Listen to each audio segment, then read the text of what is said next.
Oke, assalamualaikum warahmatullahi wabarakatuh. Kembali lagi di praktikum struktur data, pertemuan ke-10. Ini pertemuan terakhir. Materinya tentang pohon setimbang atau AVL tree. Oke, nggak jauh berbeda. Jadi pohon setimbang ini nggak jauh berbeda dari materi sebelumnya berupa pohon. Yang membedakan itu hanya pada bagian sebelah kanan atau sebelah kirinya itu harus seimbang. Jadi kurang lebih pengertian dari pohon setimbang itu antara sebelah kanan dan kirinya itu sama. Oke, dari pohon setimbang ini memiliki 4 jenis rotasi. Yang pertama di sini kita lihat di modul ada left rotation, lalu ada right rotation, lalu ada left right rotation, dan juga ada right left rotation. Oke, langsung kita bahas. Jadi untuk pertemuan 10 ini saya akan lebih memantapkan pada bagian teori, karena ketika teorinya belum paham akan lebih sulit pengaplikasiannya di C++, seperti itu. Jadi perlu diketahui dulu. Di sini kita akan membahas tentang left rotation dulu. Dari contoh yang diberikan pada modul, mulanya kita inputkan angka 7 di sini. Nah, setelah angka 7 diinputkan, kita masuk ke angka 10. Ketika angka 10 diinputkan, karena angka 10 jauh lebih besar daripada angka 7, maka angka 10 diletakkan di sebelah kanan angka 7, seperti itu. Lalu setelah itu kita tambahkan angka 15 dan kita coba terapkan di angka 7. Jadi ketika angka tersebut lebih besar, maka diletakkan di sebelah kanan. Pertama kita coba di angka 7, karena angka 15 jauh lebih besar, maka diletakkan di samping kanan. Namun di samping kanan angka 7 ada angka 10, maka kita letakkan di sebelah kanan angka 10. Nah, karena antara 7, 10, dan 15 berada di sisi sebelah kanan semua, yang berarti pohon tersebut kurang setimbang karena lebih berat di sebelah kanan, maka kita gunakan fungsi left rotation untuk menyeimbangkan pohon tersebut dengan cara yang mulanya angka 10 berada di sebelah kanan karena ia sebagai titik tengah, kita naikkan angka 10-nya, lalu angka 7 kita pindahkan di sebelah kiri. Jadi antara kubu kanan dan kiri itu bisa setimbang. Jadi 7 di sebelah kiri, 10 yang mulanya di sebelah kanan sekarang menjadi patokan di tengah, dan angka 15 di sebelah kanan, seperti itu. Nah, begitu juga dengan right rotation. Hanya yang membedakan ketika tadi dipindah menjadi ke kiri, ini dipindah menjadi ke kanan. Oke, langsung kita lihat contohnya. Mula-mula kita isikan angka 15 lalu angka 8. Karena angka 8 lebih kecil, yang berarti ketika angka tersebut jauh lebih kecil diletakkan di sebelah kiri, maka angka 8 diletakkan di sebelah kiri daripada angka 15. Lalu kita inputkan lagi angka 2. Nah, karena angka 2 lebih kecil dari angka 15, maka diletakkan di sebelah kiri. Namun karena di sebelah kiri angka 15 ada angka 8, kita letakkan angka 2 di sebelah kiri angka 8 karena jauh lebih kecil daripada angka 8. Nah, karena 2, 8, dan 15 lebih berat di sebelah kiri dan tidak adanya ciri dari pohon setimbang, maka kita naikkan angka 8 menjadi patokan di tengah dan angka 15 menjadi berada di sebelah kanan, hingga nanti hasilnya kurang lebih seperti ini ya. Jadi 8 di tengah, 15 di kanan, dan 2 di sebelah kiri. Nah, itu untuk yang left dan right rotation. Oke, langsung kita coba di bagian left right rotation ketika sudah digabungkan. Oke, kondisi awalnya berupa angka 20, lalu dilanjutkan angka 12 terlebih dahulu. Karena 12 lebih kecil daripada 20, maka diletakkan di sebelah kiri. Lalu selanjutnya kita inputkan angka 15. Nah, karena angka 15 itu lebih besar daripada angka 12, maka ia diletakkan di sebelah kanan angka 12. Nah, karena tidak terlihat kesetimbangan pohon di sini, maka kita tukar antara 15 dengan 12, yang nantinya 15 berada di posisi sini, dan angka 12 karena lebih kecil dari 15, dia akan berada di posisi kiri daripada angka 15, yang nantinya hasilnya akan seperti ini. Nah, namun ketika sudah tampilannya seperti ini, dia masih lebih berat di bagian kiri, maka kita perlu seperti yang tadi, seperti yang right rotation, jadi kita akan ubah angka 15 akan berada di tengah dan angka 20 akan berada di sebelah kanan, seperti itu, hingga hasil akhirnya akan seperti ini. Begitu juga dengan yang right left rotation, mulanya kita inputkan angka 5, lalu inputkan angka 17, karena 17 jauh lebih besar maka diletakkan di sebelah kanan. Namun setelah itu dilanjutkan dengan angka 10 yang lebih kecil daripada 17, maka diletakkan di sebelah kiri.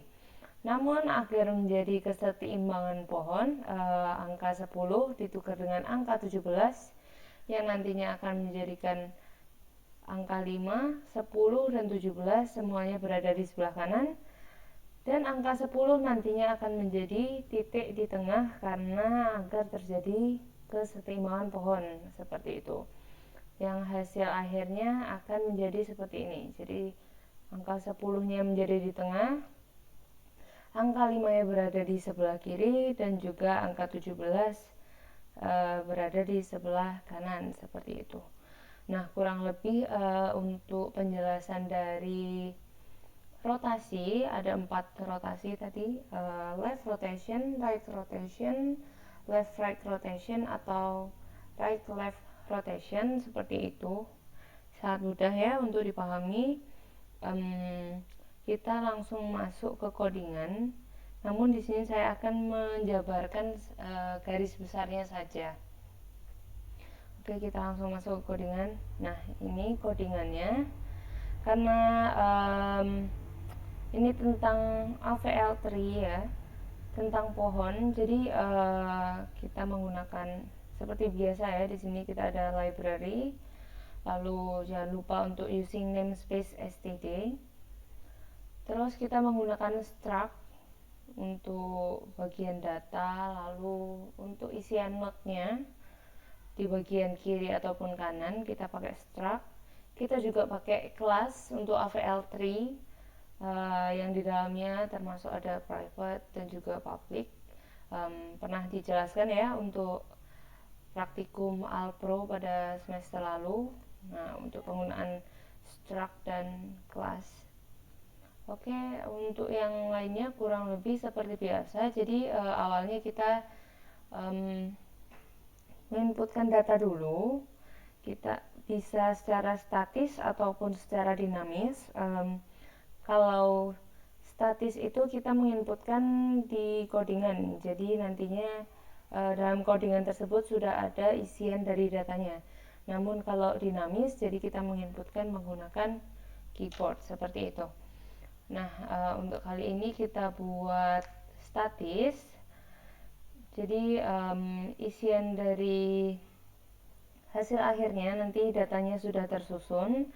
Jadi ada inputan data, beberapa jumlah data yang nantinya akan diurutkan. Jadi karena pembentukan bagan pohon atau AVL tree ini lumayan rumit untuk diaplikasikan di Dev C++, jadi kita hanya mengurutkan dari angka-angka yang sudah diinputkan seperti itu.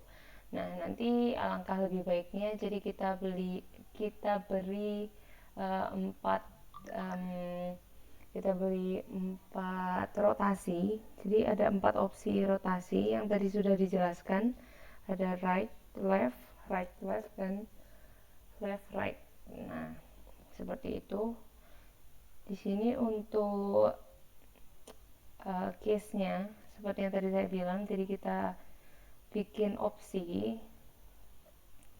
Jadi ketika ada suatu data itu kita hanya bisa menggunakan salah satu dari keempat rotasi tersebut, seperti itu. Jadi alangkah lebih baiknya kita buat opsinya, lalu kita tuliskan rumusannya sesuai dengan yang tertera seperti ini. Jadi isian dari rumusannya hanya pergantian antara yang sebelah kanan ke sebelah kiri ataupun yang sebelah kiri ke sebelah kanan. Kurang lebih isinya seperti itu. Nah, ini untuk yang left rotation kurang lebih seperti ini.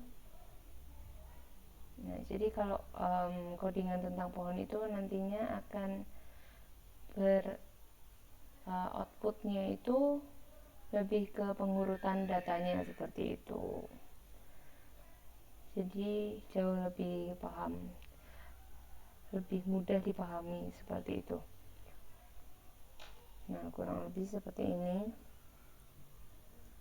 Ini untuk case-nya. Memang lumayan panjang dan lumayan rumit untuk codingannya.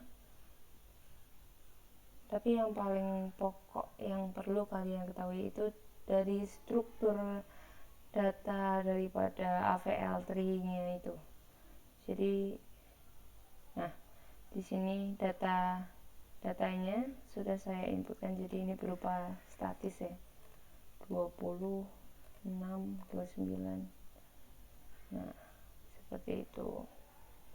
Nah, di sini saya memberi tambahan berupa penghapusan. Jadi nanti note dengan isi 20 dan 12 nantinya akan dihapus seperti itu. Jadi kita langsung lihat ke hasil akhirnya aja. Nah, karena untuk membuat cabang pada Dev C++ itu dirasa rumit, maka kita hanya menggunakan datanya aja, pengurutan datanya. Jadi awalnya diinputkan 20, lalu diinputkan angka 6, karena angka 6 jauh lebih kecil daripada 20, maka diletakkan di sebelah kiri angka 20.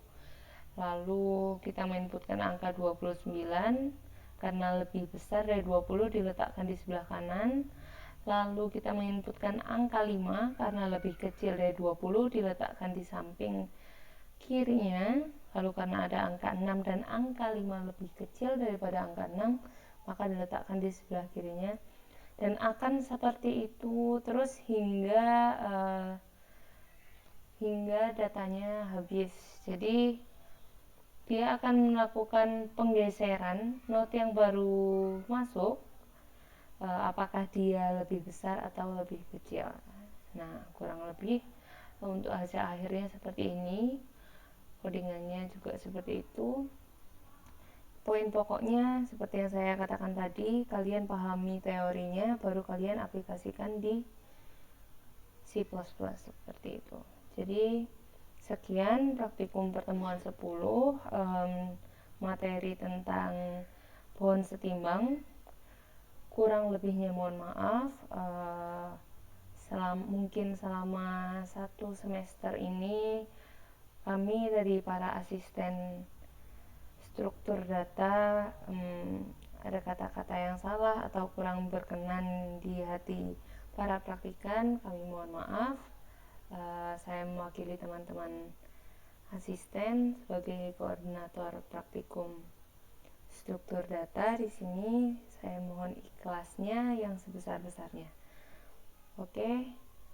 Wassalamualaikum warahmatullahi wabarakatuh.